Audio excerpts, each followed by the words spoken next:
Dans l'assemblée des saints, assoiffé je me tiens, que ton onction descende sur moi.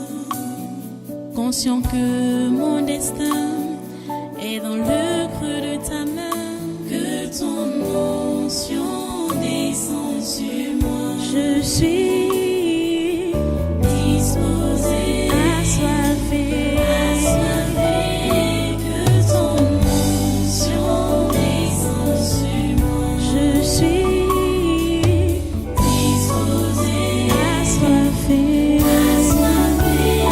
que ton onction descende sur moi.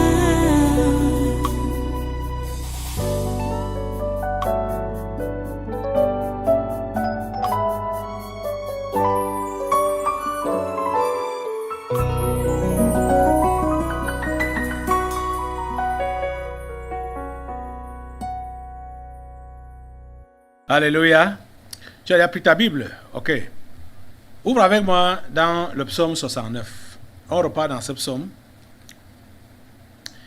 Dimanche, le temps était déjà beaucoup passé. Je vous ai demandé de lire certains passages par rapport aux exemples concrets que je voulais donner.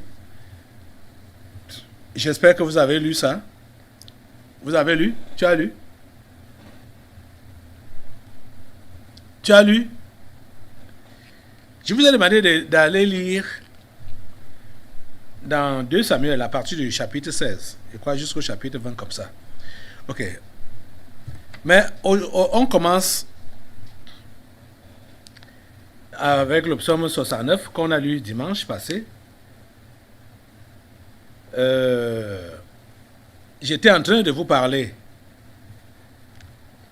du caractère ou des caractéristiques d'un pauvre, comment il se comporte. Pauvre en esprit, pauvre selon Dieu. Oh Seigneur, si tu peux aider ces enfants à comprendre qu'il faut qu'ils gardent l'esprit, c'est-à-dire la mentalité du pauvre, pour conserver leur salut et accomplir ta volonté sur cette terre. Seigneur, s'il te plaît, aide-les. Ok. Psaume 69. À partir du verset 5, on va commencer là-dessus juste à partir du verset 5 jusqu'au verset 7. Nous lisons ceci.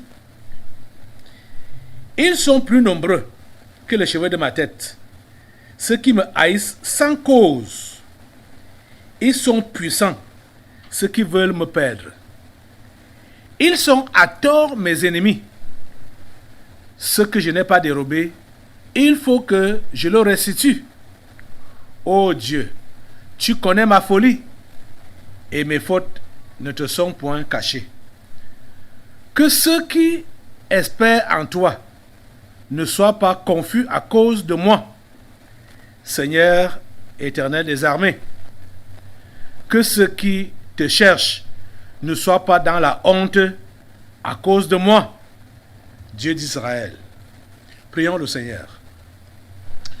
Dieu Tout-Puissant, nous te remercions pour ta miséricorde et ta grâce dont tu fais inonder nos vies.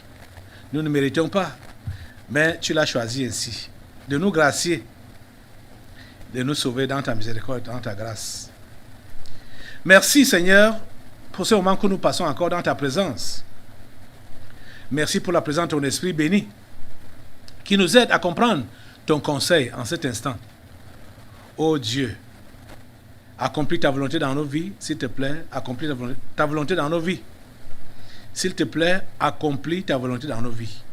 Tous ceux-là qui sont sous l'influence de ce programme, Seigneur, travaille dans leur vie.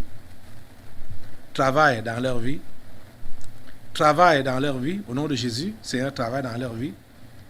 Permets que le but pour lequel tu fais sortir cette parole soit complètement et parfaitement accompli dans leur vie.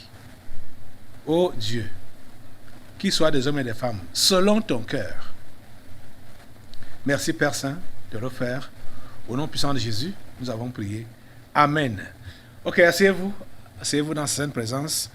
Une fois de plus, soyez les bienvenus à ce congrès de surnaturel de ce jeudi 17 février 2022.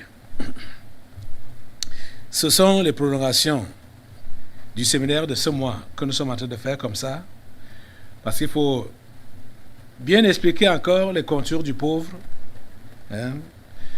Maintenant, nous sommes en train de voir ses caractéristiques. Donc, c'est quelqu'un qui ne se justifie pas, et quelqu'un qui ne...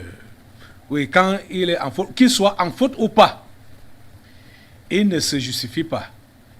Il est prêt à tout, il est prêt à demander pardon, il est prêt à se repentir, il est prêt à rembourser même ce qu'il ne reconnaît pas avoir pris. Il est prêt à rembourser, il est prêt à restituer. Pas que seulement prêt, mais il le fait. Parce que le psalmiste dit, David dit, ce que je n'ai pas dérobé, il faut que je le restitue. Donc, c'est même un devoir. Il est sous pression de restituer ce qu'il n'a pas dérobé. Et on comprend dans quel but il fait ça. Il fait tout pour que le nom de Dieu ne soit pas insulté. Pour que le nom de Dieu ne soit pas blasphémé. C'est pour défendre le nom de Dieu. Aïe. La Bible enseigne clairement qu'on ne doit pas se venger. Enseigne aux chrétiens, bien sûr. Que le chrétien n'est pas appelé à se venger. Il doit tout remettre à Dieu. Je disais dimanche que ce n'est pas l'histoire qu'ils ont chanté là-bas dehors. Je mets tout à Dieu, je mets tout à Dieu. Ce n'est pas ça. Le pauvre véritable est réellement celui-là qui a tout remis à Dieu. Il dépend de Dieu. Il sait qu'il n'est rien sans Dieu. Il n'a rien sans Dieu. Et il ne peut rien sans Dieu. Sa vie dépend de Dieu. Il a levé les mains. Il a tout remis. Dieu, tu as le contrôle de mon existence. De A à Z. Donc tout ce qui peut se dérouler ou se passer entre-temps, dans toutes les lettres qui peuvent se... donc on peut utiliser là pour déranger sa vie de A à Z là, il ne répond pas. Il ne répond pas. Il a remis sa cause à Dieu. Et il fait tout pour sauvegarder le nom de Dieu, pour sauvegarder l'évangile, l'intégrité de l'évangile. Vous allez lire l'apôtre Paul. Il parle dans les mêmes termes. Vous allez voir la vie de Jésus, parce que, comme je vous disais, concernant David a été un homme merveilleux. David a été, je dirais, il a été plus roi. Je veux dire quoi? Il a été plus prophète que roi. Il a été plus prophète que roi. Vous comprenez ça? Peut-être dimanche, on va revenir un peu sur ça. David a été plus prophète que roi. Et David expérimentait ce qu'il vivait, quoi. Et vivait sa vie. Du moins, vivait sa vie ou la vie de Jésus à l'avance. Avant Jésus lui-même. Tout ce que, la plupart des paroles que David a eu à adresser à Dieu, Jésus les a répétées pendant son ministère ou pendant son épreuve sur la croix.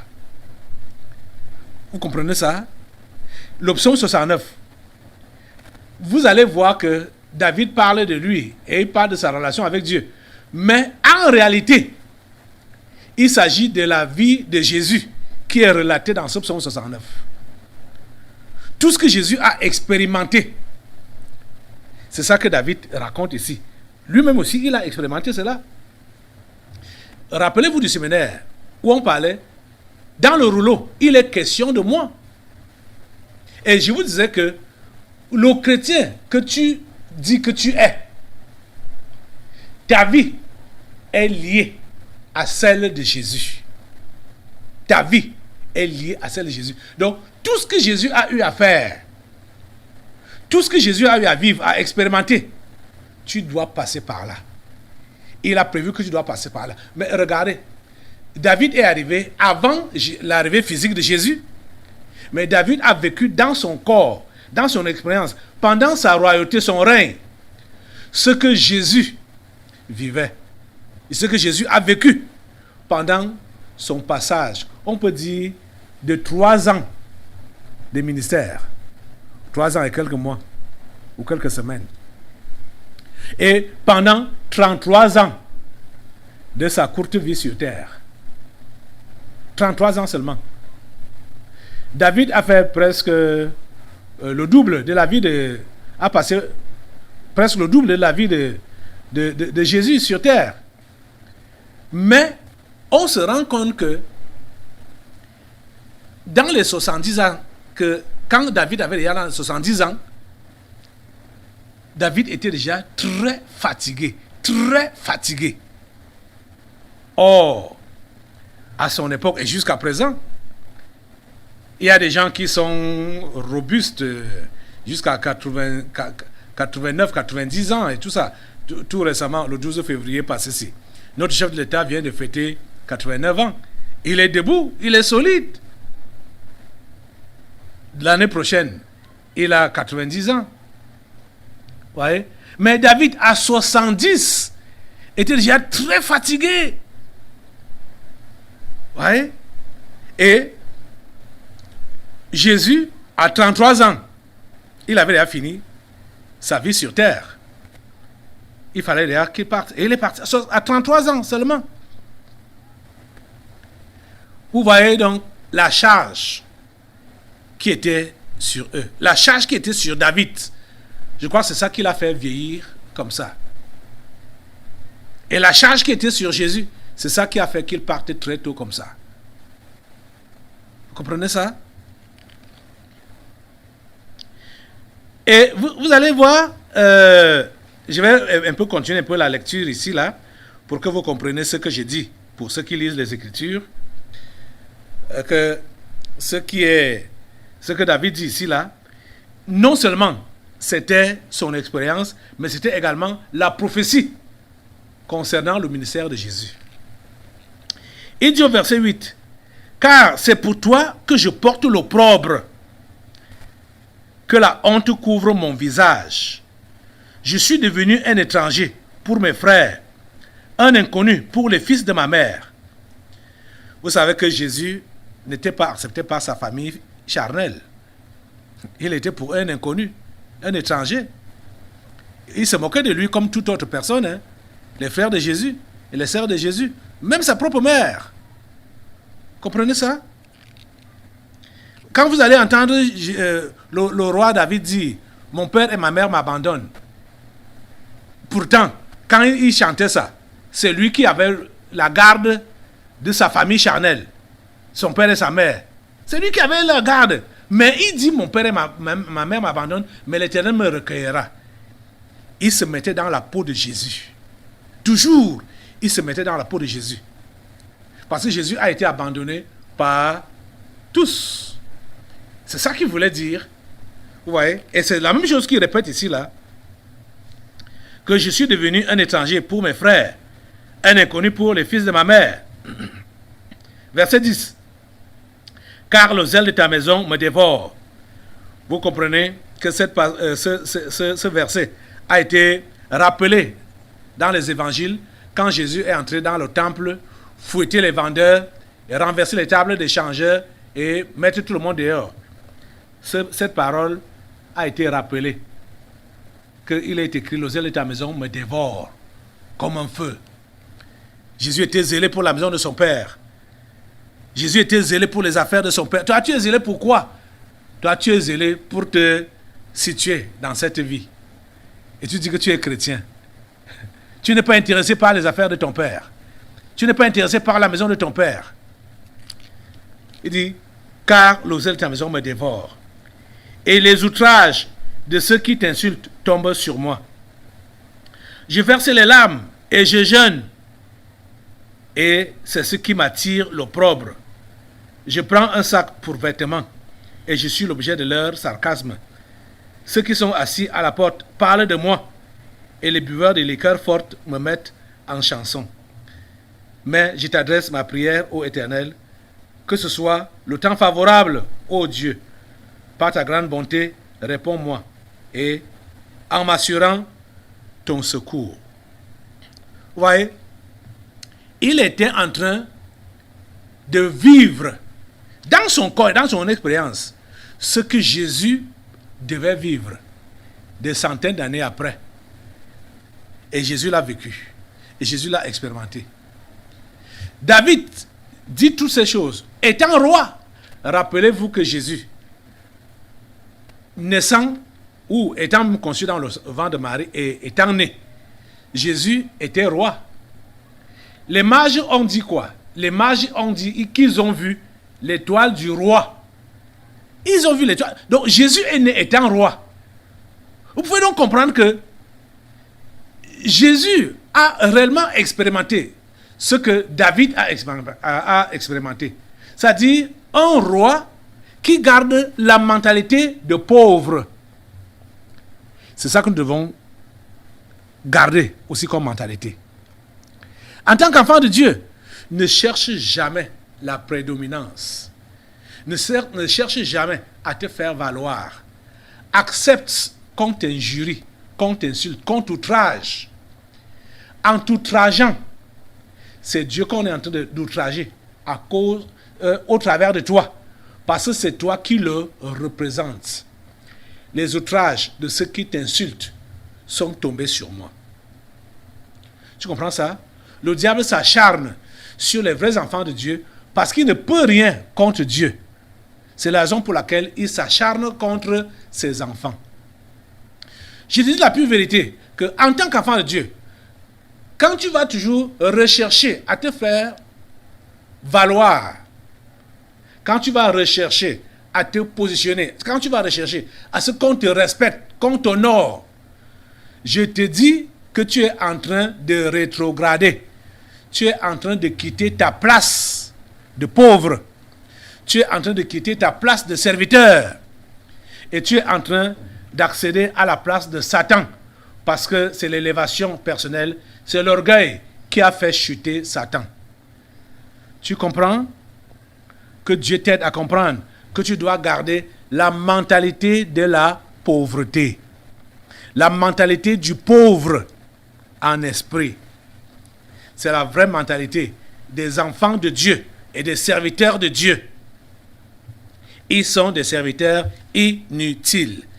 Ils sont injuriés, insultés. Ils savent que ce n'est pas à eux que ces injures-là sont adressées, mais ces injures-là sont adressées contre Dieu, leur Père, qui sont en train de servir. C'est pourquoi David pouvait dire que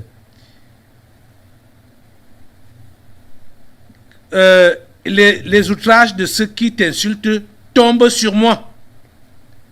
Parce que le zèle de ta maison me dévore. Les outrages de ceux qui t'insultent tombent sur moi. On ne peut pas mieux insulter Dieu. Le diable ne peut pas mieux insulter Dieu sans passer par toi. Pour Dieu lui-même, le vrai Dieu là, créateur du ciel et de la terre, la Bible nous dit que le diable croit en lui et il tremble. Le diable ne peut pas confronter Dieu face à face. Jamais. Jamais.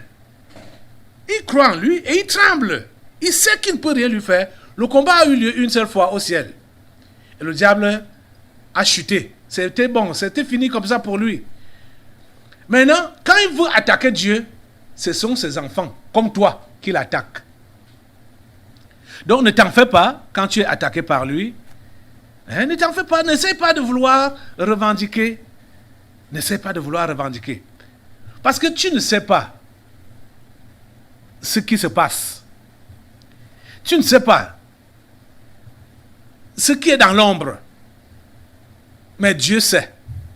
Et comme tu ne sais pas, comme tu ne sais pas ce qui est dans l'ombre, puisque le psalmiste a dit, on l'a lu ça dimanche passé, que il a dit quoi? Il est Je vais repartir sur ça. Et c'est comme ça que nous devons avoir cette mentalité-là. Donc, pour ne pas tomber dans l'erreur,